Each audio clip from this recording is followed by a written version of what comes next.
The UK government will soon be introducing fundamental changes in how money works. The changes are being planned by central banks around the world, including the UK's central bank, the Bank of England. These changes, once introduced, will affect everyone.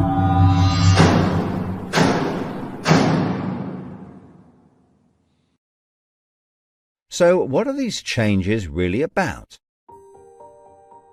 The changes being proposed will mean that you will no longer have full control over your spending. In fact, what they are planning is the replacement of money with something which is fundamentally different. Therefore, it's not just cash they want to remove from the economy, it is money itself. Pay attention, because if the new monetary system is allowed to happen, it will be very difficult to reverse and could mark the beginning of the end of human freedom. In order to explain the changes that are being planned right now for your tomorrow, let's explain a little bit about how your money works today. Let's imagine that John decides to buy his daughter a birthday present from Argos. He chooses the product he wants, then pays £50 using his debit card. You might think that £50 is immediately transferred from John's bank account to Argos's bank account. But this is not what happens. A record is created showing that John's bank owes Argos's bank £50, and John's account will even show that the money has left his account, but the actual transfer of funds does not occur at the time of purchase. John's £50 purchase is one of about 50 million UK transactions that occur every day, and although in each case the account may show that the money has been transferred, the actual movement of funds between the banks only occurs once every day. Every 24 hours, all the payments made to and from each of the UK's 300 plus registered banks are added up to determine how much each bank owes the others. The Bank of England, which is the central bank that all other banks in the system are connected with, derives the total amount that each bank owes and is owed for that day. The Bank of England then intermediates and exchanges funds between all the other banks. So the Bank of England does not know anything about John or the £50 he spent on his daughter. John's money is just a tiny part of a huge transfer of funds. This means that the only organisation that can see what John does with his money is his own bank. The central bank cannot see what John spends his money on or when he spends it, and John's bank is under an obligation not to share details of his spending with anyone. This means that, rightly, there is a good degree of anonymity and privacy over what John decides to spend his money on. This, in turn, means that a government or central authority, such as the Bank of England, cannot directly restrict John when he uses his debit card, because it has no visibility of what John is doing with his money. If John had paid for the present with £50 of cash, then the purchase would be completely anonymous. Nobody, including John's bank, would know what he had spent his money on. So cash transactions are truly anonymous, and debit card transactions have a high degree of anonymity because only your bank can know about them. So what is this new system? The name of the new system is called Central Bank Digital Currency, or CBDC. It sometimes has other names, such as smart money. Here's how it works. Let's imagine that John, again, decides to buy his daughter a birthday present from Argos. His mobile phone has a smart money wallet or app on it, from which he pays £50 for the product. The app communicates directly with the central bank, the Bank of England, and the money is transferred from his digital wallet to Argos's digital wallet in less than a second. The transfer of funds occurs at the time of purchase, and the transaction is recorded and approved by a centralized computer system on a centralized blockchain. A blockchain is a special computer program that records information very reliably and cannot be amended. The centralized computer system runs continuously and can deal with hundreds of transactions per second as they occur throughout the entire economy. processing all of the public's purchases being made by millions of digital wallets. This sounds fantastic and is so much quicker and simpler than the old system.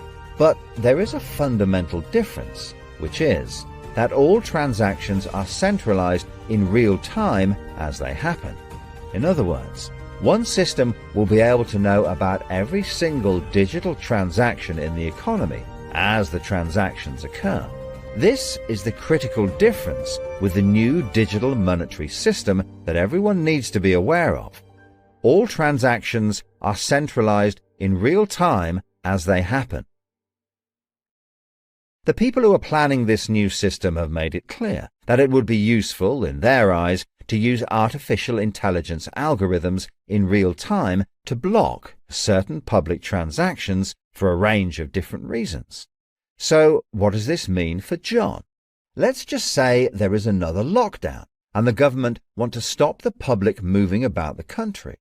With this new system, they could introduce a simple change. That would mean John's wallet would only work if he was located within a certain distance of his own home. Argos is 2 miles from John's house, and he decides to go and buy his daughter a birthday present. He attempts to pay £50 for the product with the app. The app communicates directly with the Bank of England's computer system, and the system rejects John's payment before it is made, because the system knows that John is 2 miles from his own home, and John's wallet has been limited to spending within just 1 mile. John cannot now buy anything unless he moves closer to his own home. His money is now useless if he wants to go anywhere. Why doesn't John just use cash? That would be a good solution for John as long as cash is still in use. So how might this new system be introduced? The Prime Minister called an emergency meeting today to discuss the unprecedented slide into economic recession in the UK and global economies. Inflation is out of control, and high interest rates are causing thousands of house repossessions. All cash points and over-the-counter cash services are now frozen, and millions of people face losing their life savings as a number of high street banks are declared insolvent. The government and the Bank of England are accelerating the introduction of a new central bank digital currency, which all bank customers in the UK will be able to receive in exchange for their existing money, which in many cases is now unobtainable from their bank accounts. The government say that the new digital money will help the economy recover from recession and will be used to bail out public and corporate money currently held in millions of bank accounts by banks that are at the point of collapse.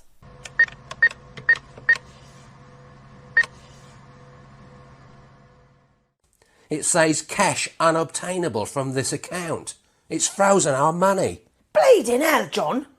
How much have we got in the house? We've only got £120, and when that's gone, nothing. I don't believe it. The bank's frozen our money. We've got £25,000 in that account and no way of getting it back. Download your central bank CBDC wallet app today and get bonus digital pounds free.